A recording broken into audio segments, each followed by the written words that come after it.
everyone. My name is Michelle Greenwood and I'm the Clinical Nurse Consultant for Refugee Health for Mid-North Coast and North Coast Area Health Services, local health districts in New South Wales.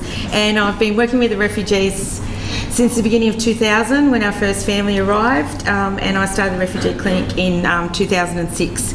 And there's just a few brief things about Coffs Harbour, where the big banana is. That's the jetty, and that's the front of our hospital, which at the moment is currently undergoing a $194 million renovation. So we're getting all that front there is going to be 5 stories high with the helipad on the top, and yeah, pretty fancy. But we don't think we're getting any new offices, so okay. So at the moment, we've had SSI as our contract provider since October 2017, and it's working really well.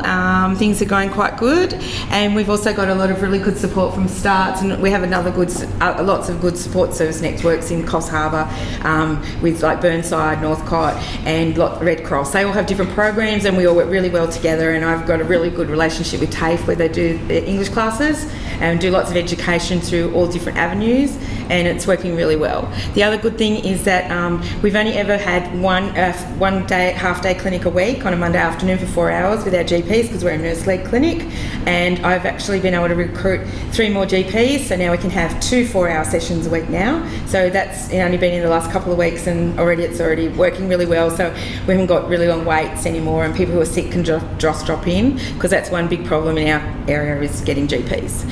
We started an outreach clinic about 18 months ago, and it's just gone from strength to strength, or busy to busy. And we have so many people just dropping, because we're actually 4 kilometres south of Coffs Harbour in the hospital, and so we don't have a presence in the central district where most people are, and where TAFE is, and where early childhood, where ED clinic is, where Starts are, where everybody else is there. So like I said, one day a week on a Wednesday, and we're just inundated, 30 to 50 people just drop in, sometimes more, to see us. And we also do our initial health assessments there as well. And as of last Friday afternoon at 4 o'clock, I received a really lovely email. So we just got funding for 2 more nurses and a part-time social worker. So now Pam and I might be actually go home before 7 o'clock of a night. So challenges. So we've got 550 people coming this year, but only 247. I think we've got another 3 families that's not on that. So we're probably up to got 3 more families this week, last week and this week coming, so maybe another 20 on top of that. So we've still got a lot of people who are supposed to be arriving, and like Sandy said, it's either, ours is kind of warm and hot. We were a little bit warm over Christmas, but because we were still catching up from last year, we've been busy the whole time. We've got a lot of Yazidi families in Coffs, about 400 have arrived in the last 2 years, maybe more now. And with everything's been happening overseas lately with the Yazidi families and finding all the girls. It's been really horrendous, and so we've had a lot of women collapsing literally on us and just falling apart. So it's been a pretty sad place in Coffs recently. We've still got a bit of a lack of interpreters as well, that's one promising thing that's happening on my next slide. We have a lot of patients with high medical needs and disabilities, and because we're a regional area and we don't offer certain surgeries, we've had to fly a number of people out to Sydney and John Hunter for surgery, which is again a challenge in itself. We're really lacking in community GPs who want to take on our patients, and that's why we've had to expand our doctor hours and our clinics. I've said about the outreach clinic. And other challenges are obviously just increased arrivals, Centrelink and NDIS demands, which hopefully now my social worker can take off our hands.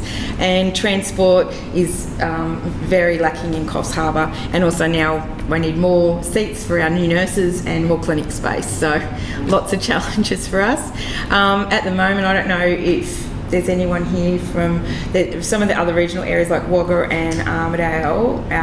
We're going to have a interpreter recruitment, and Multicultural Health New South Wales is going to run course through TAFE, and it'll be a recognised course for interpreters. So hopefully they'll eventually be able to do all of the regional areas, and we'll be able to recruit some more interpreters.